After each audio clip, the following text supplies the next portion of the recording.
says that at least 3 people have been killed in clashes between security forces and anti-government demonstrators in Yemen. One of the dead, a boy who was killed when police opened fire on a crowd in the city of Mukalla, that's in the south of Yemen. Hundreds of people have been hurt as protests continue across the country. Hashem Akhabar sent us this from the capital, Sanaa. Reeling in pain, hundreds of protesters laying on the ground, some disabled by the suffocating impact of tear gas canisters, others suffering from bullet wounds.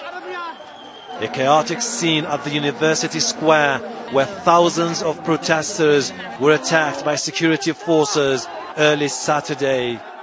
They opened fire on the crowd.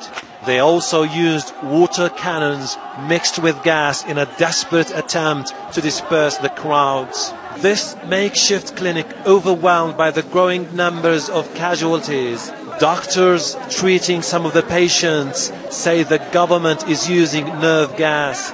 Allegations dismissed by the government.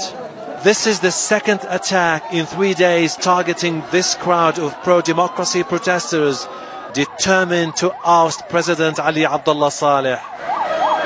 Their huge daily rallies are becoming a major source of concern for a government scrambling to resist calls for change. What happened at the university will have repercussions. The government exhausted all political means and are now moving to military options. But the use of excessive force won't dissuade the young people from continuing their protests. On the contrary, they are asking for thousands to join them. The ongoing clampdown on the demonstrators has prompted sharp reactions from the international community and human rights organizations. President Saleh pledged on many occasions to ensure the safety of the protesters and freedom of assembly.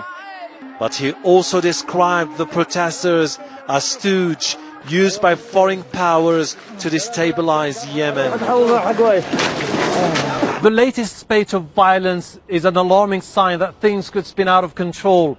The government is clearly determined to use force to deter the crowds, but the protesters' resolve remains unshaken. They are asking Yemenis to join them in a civil disobedience to cripple the country and force President Ali Abdullah Saleh to resign. Hashem Akhabar, Aljazeera, Sanaa.